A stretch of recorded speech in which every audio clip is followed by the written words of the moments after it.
Seigneur, nous te remercions pour ta bonté, ta fidélité et ta grâce qui ne cesse de se manifester dans nos vies. Nous sommes bénis de nous retrouver encore en ce jour.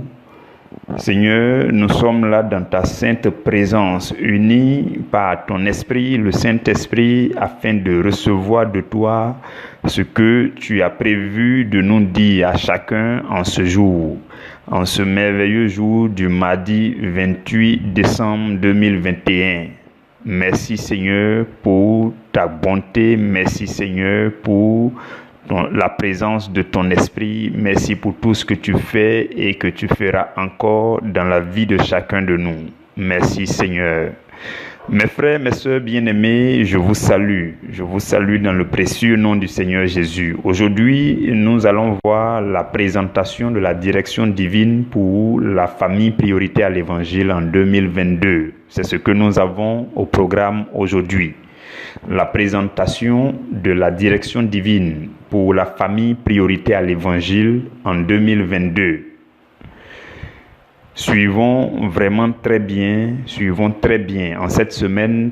Tout ce que nous voyons en cette dernière semaine de l'année, c'est la clôture de l'année 2021 et les messages de transition vers l'année 2022.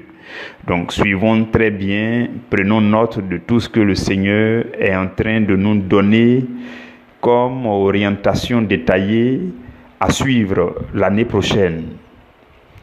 Donc, j'aimerais que nous puissions comprendre ce que c'est qu'une direction divine. Aujourd'hui, ce que nous allons voir est une forme d'introduction à tout ce que nous allons voir de façon plus détaillée demain et après-demain. Donc, nous allons y aller calmement pour très bien comprendre ce que c'est qu'une direction divine et pour comprendre aussi son importance dans la vie du chrétien. Alors, une direction divine, c'est une sorte de chemin,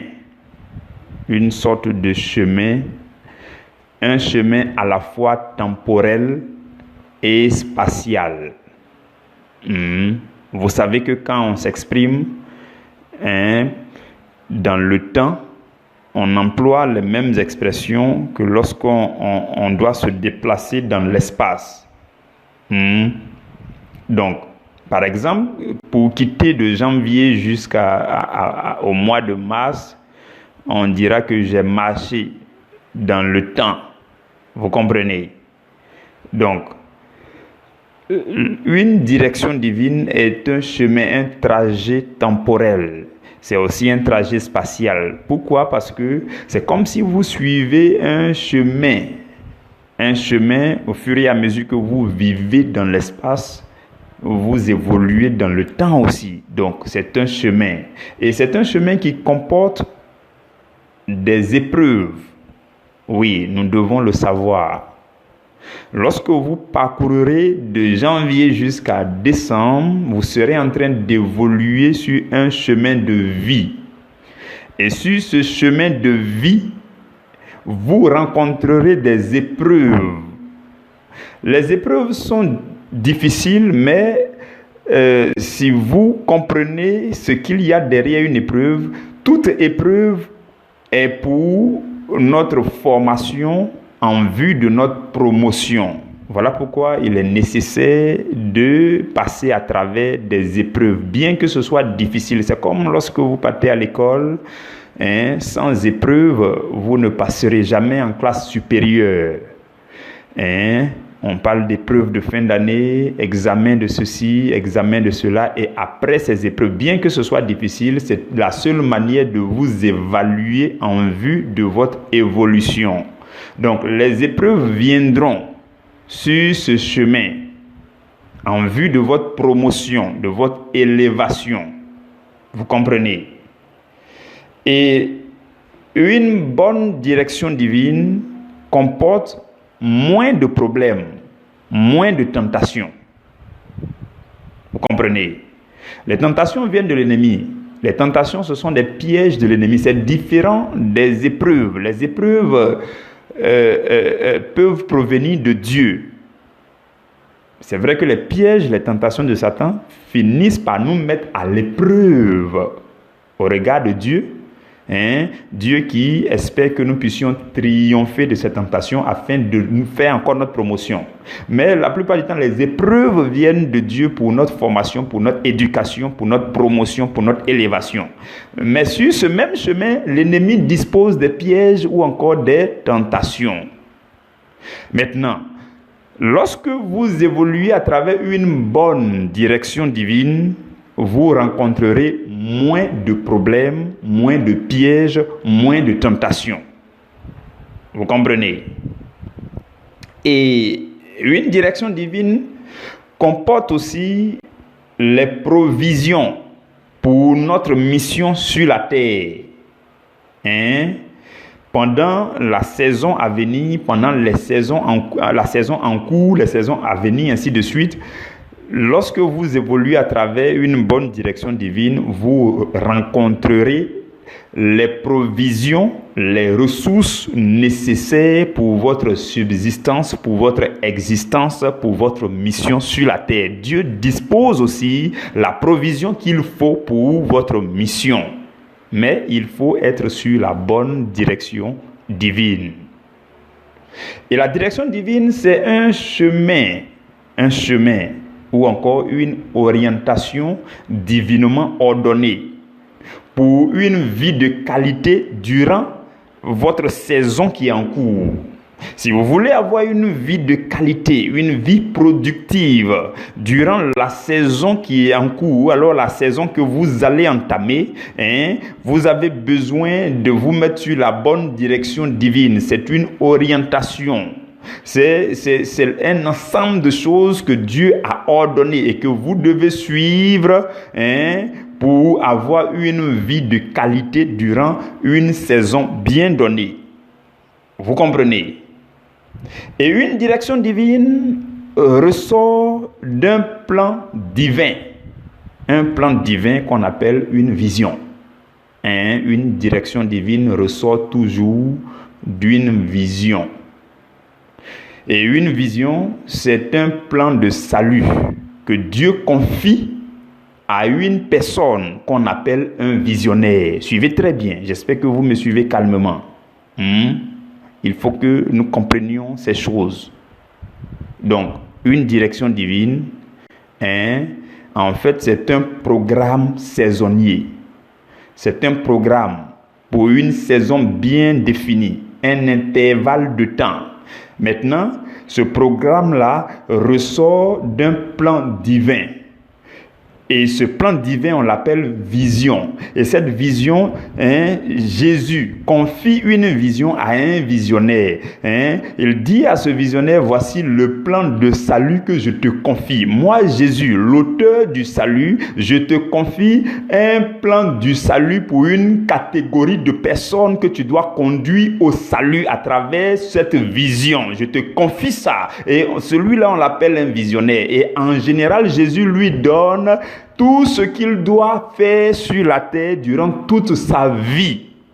Donc, Jésus lui confie ce plan merveilleux de salut et lui dit, voici, prêche ceci, prêche cela, oriente mon peuple dans ce sens. À chaque saison, je vous dirai quelle direction à suivre, mais voici le plan global qu'on appelle vision que je te confie. Je te choisis comme visionnaire, je te confie ce plan particulier de salut pour mon peuple. C'est ça la vision. Et maintenant, à chaque fois qu'on avance à travers la vision, il y a des saisons que nous vivons, des saisons que nous abordons. Et donc, ces saisons, le programme détaillé durant cette saison-là, on appelle ça une direction divine.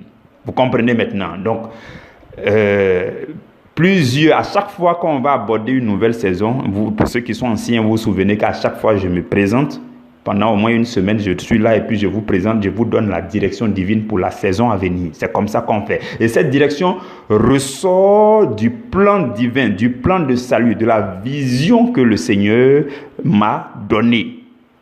Vous comprenez, vous suivez très bien. C'est ça une direction divine.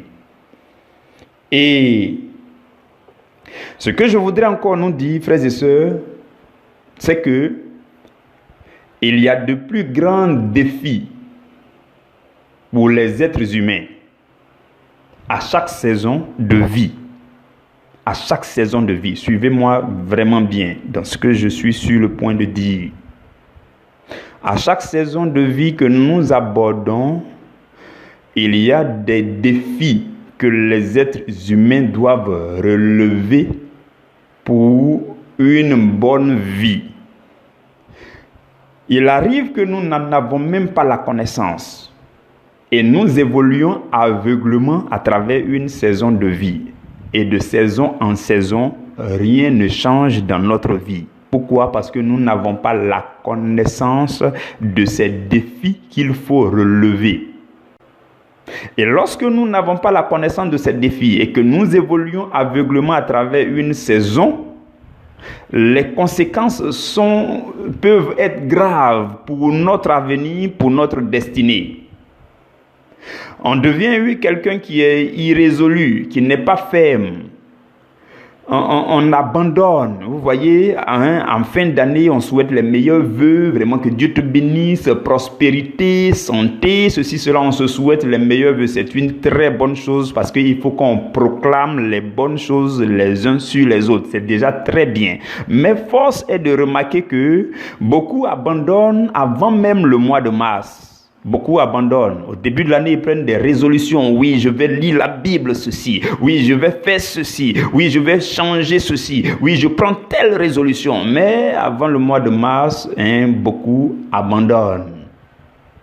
Vous comprenez? Pourquoi? Parce qu'ils n'ont pas cerné. Ils n'ont pas appréhendé. Ils n'ont pas compris les grands défis, les défis principaux que les hommes doivent relever à travers les saisons. Et ceux qui n'ont pas compris cela, qui n'ont pas la connaissance de ces choses, vivent comme des gens qui sont venus accompagner les autres sur la terre. Pourquoi? Parce que vous n'avez pas la connaissance de ces choses.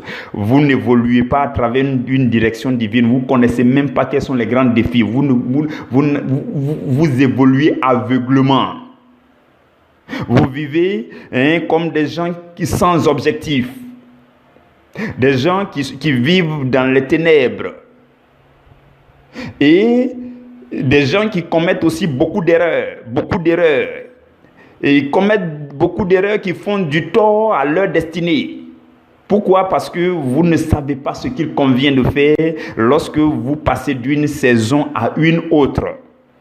Et rien ne change justement. D'une année à une autre, rien ne change dans la vie de certaines personnes. C'est la même situation, le statu quo depuis 5 ans, 10 ans et tu vieillis. Pourquoi? Parce que il y a des secrets divins que tu ne connais pas. Il y a la connaissance qu'il te faut que tu n'as pas et tu évolues aveuglement à travers chaque saison. Voilà pourquoi j'ai dit de très bien suivre, s'il vous plaît. Et rien ne change. Les conséquences sont graves lorsqu'on n'a pas la connaissance de ces défis que nous devons relever. Et comment les relever? Si nous n'avons pas la connaissance de ces choses, ça devient compliqué. On laisse l'ennemi nous blesser. Il nous attaque, il nous ballotte, il nous malmène, il nous blesse, il remue son couteau dans nos plaies. Et nous sommes dans l'amertume. Et ça devient compliqué et on devient amer et nuisible non seulement pour nous-mêmes mais aussi pour ceux qui sont autour de nous. Il y a des gens qui sont blessés, rancuniers, amers, et ils deviennent nuisibles non seulement pour eux-mêmes mais pour ceux qui sont autour d'eux. Pourquoi? Parce que ils ne s'y prennent pas comme il le faut à la fin de chaque saison et au début d'une nouvelle saison. Vous comprenez? Et on passe à côté de la provision que Dieu a prévue pour nous. La provision de grâce, l'allocation, le budget annuel que Dieu a prévu pour toi en termes de grâce et de bénédiction, tu n'arrives même pas à prendre un peu. Voici les conséquences du fait de ne pas avoir la connaissance des défis principaux qu'il faut relever d'une saison à une autre. Vous comprenez? Et je veux nous parler de ces défis-là. Je voudrais que vous les connaissiez. Le Seigneur m'a fait la grâce de découvrir 5 défis principaux. Je voudrais que tu les notes, s'il te plaît. C'est très important. 5 défis principaux à relever lorsque tu vas entrer dans la saison à venir et dans bien d'autres saisons à venir devant toi. Le premier défi, frères et sœurs, pour les hommes, pour vous et moi, le premier défi, c'est de pouvoir faire la bonne chose en son temps, selon Dieu. Je vous explique. Ça dit quoi? On a commencé l'année 2022, on est en train d'aller pas à pas. 1er janvier, 2e janvier, 3e janvier, 4 janvier, 5 janvier, et puis on avance. Le 15 janvier, le 31 janvier, février, mars, on est en train d'avancer. À travers ce chemin de vie, nous devons pouvoir faire chaque chose bonne en son temps. C'est vraiment un défi, c'est un sérieux challenge. Beaucoup se réveillent le matin, ils ne savent pas quoi faire de leur journée. Ils n'ont aucun objectif, ils ne savent pas où aller. Ils n'ont rien planifié. Et quand tu ne planifies rien, ça devient grave. Donc, le challenge pour vous et moi, c'est de pouvoir faire, durant la saison à venir, de pouvoir faire la bonne chose en son temps. La Bible dit dans le livre d'Ecclésiaste, au chapitre 3, le verset 11, la Bible dit que Dieu fait toutes choses bonnes en son temps. Donc, quand tu es en communion, en connexion avec ce Dieu, tu sais quelle chose qui est bonne et tu sais son temps auquel tu dois faire ça. Donc, tu fais chaque chose. Non seulement tu fais ce qui est bon, mais tu fais au bon moment. C'est ce que ça veut dire. Donc, faire ce qui est bon au bon moment. Au moment qu'il faut selon Dieu. Vous comprenez? Ça, c'est le premier défi. C'est le premier défi. On est maladroit parce qu'on ne sait pas ce qui est bon à faire. Et souvent, on fait ce qui est bon, on pense que c'est bon, mais on le fait au mauvais moment. Il y a des décalages, des déphasages, on se loupe, on se dépasse nous-mêmes, et il y a beaucoup de maladresse, et c'est compliqué. Frères et sœurs, en tant que chrétiens, nous devons comprendre que c'est un défi. Beaucoup n'y arrivent pas, surtout même ceux qui sont dans le monde. Et même des chrétiens n'y arrivent pas. Mais c'est un défi pour nous. Si nous avons la connaissance, alors le Seigneur nous aidera à relever ce défi. Donc c'est le premier défi, faire la bonne chose en son temps selon Dieu. Le deuxième défi, c'est être dans de bons endroits au moment qu'il faut selon Dieu. Vous voyez, l'année va commencer. Le 5 janvier, tu vas aller où quand tu vas te réveiller le matin? Selon Dieu, il y a des endroits où il faut que tu sois pour pouvoir rencontrer une certaine grâce. Vous comprenez ce que je veux dire? Donc, être dans de bons endroits au moment qu'il faut selon Dieu. Par exemple, à 9h, 10h30, Dieu ne voudrait pas que tu sois encore au lit en train de t'étirer alors que tu as dormi à 22h. Donc Dieu, en ce moment précis, aurait voulu que tu sois dans la ville ou bien dans un supermarché. Il a prévu que tu aies une rencontre. Il a prévu changer ta situation à travers quelque chose, ainsi de suite. Donc il y a un endroit où Dieu te veut à un moment bien donné. Donc ça aussi c'est un défi. Être dans de bons endroits au moment qu'il faut selon Dieu. Vous comprenez? C'est un défi. Beaucoup se retrouvent dans les mauvais endroits. Oui, dans les mauvais endroits. Et ça fait qu'on loupe la journée, on loupe la semaine, on loupe le mois et rien ne change. Vous comprenez? Donc c'est un défi pour vous et pour moi. Le troisième défi, c'est le fait d'avoir les compagnies selon Dieu. Vos amis, vos amitiés là, vous devez pouvoir les choisir selon Dieu. Selon Dieu, je dis. Oui, la Bible dit dans le livre de 1 Corinthiens au chapitre 15 au verset 33. La Bible dit, ne vous y trompez pas. Les mauvaises compagnies corrompent les bonnes mœurs. Donc, peu importe votre bonne volonté, votre bonne mentalité, si vous avez de mauvaises compagnies qui vous influencent, vous serez corrompu. Et Dieu ne le veut pas, justement. Voilà pourquoi il faut prendre les meilleures dispositions pour avoir de bonnes compagnies. Des personnes avec qui il faut échanger. Des personnes, ne perdez pas votre temps avec des personnes qui ne vous apporteront rien visiblement.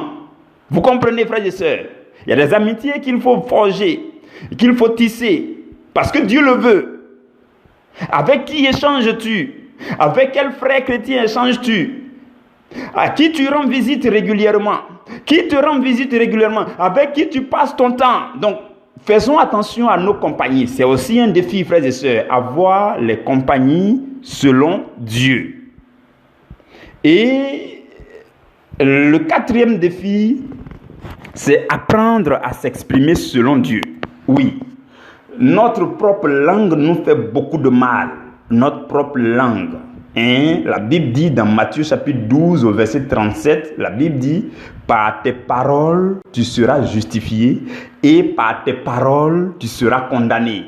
Et dans le verset 36, la Bible dit: tout ce que on aura proféré au jour du jugement, Dieu va nous demander compte. Il va nous demander compte de toutes les paroles vaines qu'on aura proférées. Donc, c'est très important de parler selon Dieu, de s'exprimer selon Dieu, de penser selon Dieu, de dire des choses qui prophétisent sur votre destinée et non des choses qui vont nuire à votre destinée. Vous comprenez? La Bible dit que les paroles de notre bouche doivent être des paroles de grâce, des paroles assaisonnées, des paroles magnifiques qui bénissent la vie des autres et qui bénissent notre vie. Donc, le challenge pour vous et pour moi, c'est de penser, de parler, de nous exprimer selon Dieu.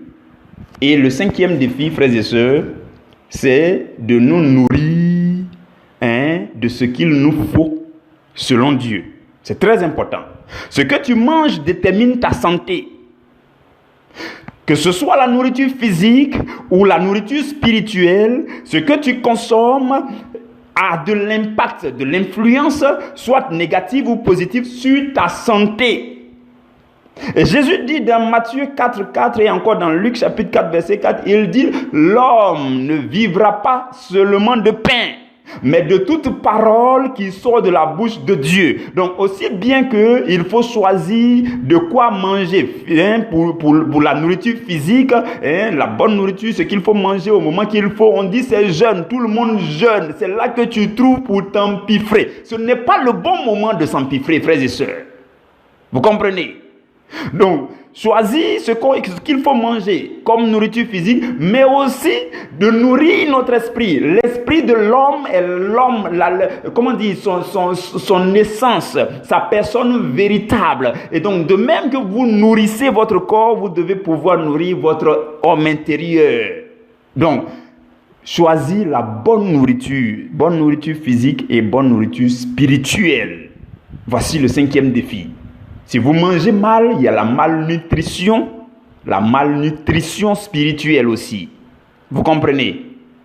Donc, voici les 5 défis que nous devons relever et qui se présentent à tous les êtres humains à chaque saison. Mais souvent, nous n'avons pas la connaissance et nous évoluons aveuglement à travers les saisons et nous sommes malmenés par l'ennemi et rien ne change.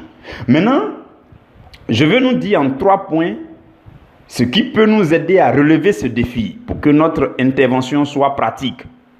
Ce qu'il nous faut pour relever ces différents défis. En 3 points. Le premier point, c'est la sagesse de Dieu. La sagesse personnifiée de Dieu. Qui est aussi le Saint-Esprit. Oui. Qui est encore l'Esprit de Jésus-Christ, qui est le Verbe de Dieu. Vous comprenez? La sagesse de Dieu peut cheminer avec vous pour vous indiquer chaque chose à faire. Chaque chose à faire et comment le faire. C'est la sagesse divine qui fait cela. L'intelligence consiste à connaître ce qu'il faut faire. Mais la sagesse permet de mettre en œuvre de façon pratique ce qu'on a reçu par l'intelligence. Donc la sagesse nous permet d'être plus concret, plus pratique, d'aller plus loin que l'intelligence. L'intelligence, ça permet de... Vous voyez, on dit souvent un enfant intelligent. Mais quand on dira qu'il est sage, c'est qu'il a commencé à réaliser des choses concrètement selon son intelligence théorique. Vous comprenez? Donc la sagesse nous permet d'évoluer, de prendre les pas qu'il faut, pas à pas. Le 1er janvier, voilà, je fais ceci. Il y a des choses que je ne dois pas faire. Là où il y a des endroits où je ne dois pas poser mes pas. Non, c'est la sagesse de Dieu qui nous guide de cette manière. Donc c'est la première chose dont nous avons besoin. La deuxième chose, c'est l'amour de Dieu dans nos cœurs. L'amour de Dieu dans nos cœurs. L'amour de Dieu nous maintient fidèles. L'amour de Dieu nous maintient sur le chemin. L'amour de Dieu nous maintient en Dieu. Donc si nous n'avons pas l'amour de Dieu, nous ne ferons rien de sérieux. S'il n'y a pas l'amour de Dieu dans votre cœur, vous ne ferez rien de sérieux. C'est l'amour de Dieu qui fait que quelqu'un est zélé, quelqu'un est déterminé, est diligent, il est excellent dans son œuvre, il fait des choses d'une manière très sérieuse. C'est l'amour de Dieu parce que vous aimez Dieu et que vous aimez son peuple et que vous aimez son œuvre et que vous aimez tout ce qu'il vous a confié, alors vous vous mettez en mouvement pour demeurer en Dieu. Et la troisième chose, c'est l'humilité, frères et sœurs. L'humilité nous permet d'être soumis à Dieu, de rester soumis à Dieu et de recevoir les grâces excellentes. La Bible dit il accorde des grâces plus excellentes à ceux qui sont humbles, mais il résiste aux orgueilleux. Vous comprenez? Donc l'humilité, c'est la troisième chose.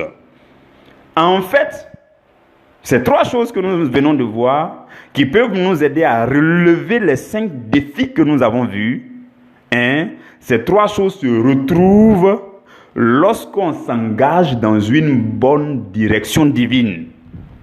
Lorsque vous êtes engagé dans une bonne direction divine, la sagesse de Dieu chemine avec vous.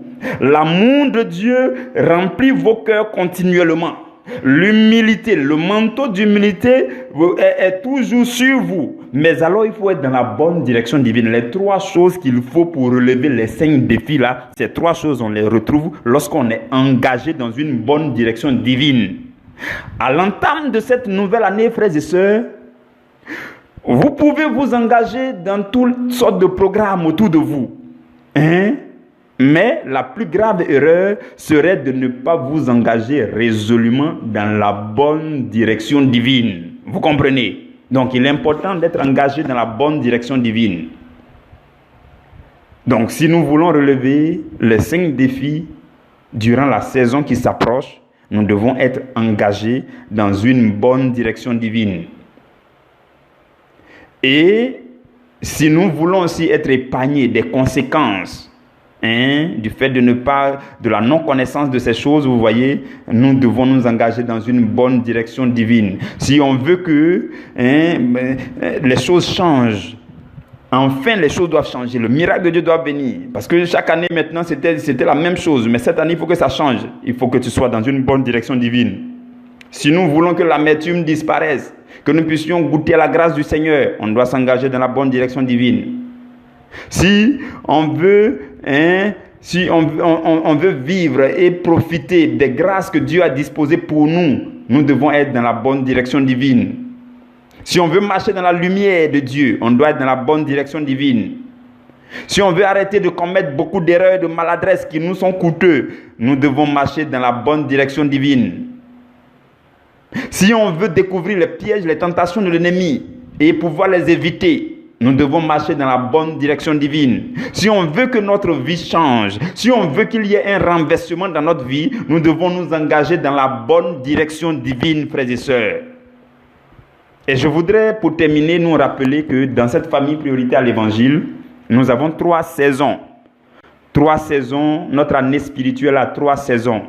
Il y a la saison de 7 mois qui court de avril jusqu'à octobre.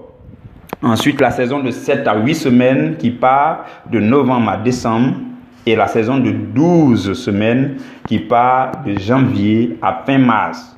Donc, pour la famille priorité à l'évangile, la direction divine a commencé à l'entame de 2022. La direction divine va comporter 7 programmes clés. 7 programmes clés que je vais nous présenter en détail à partir de demain.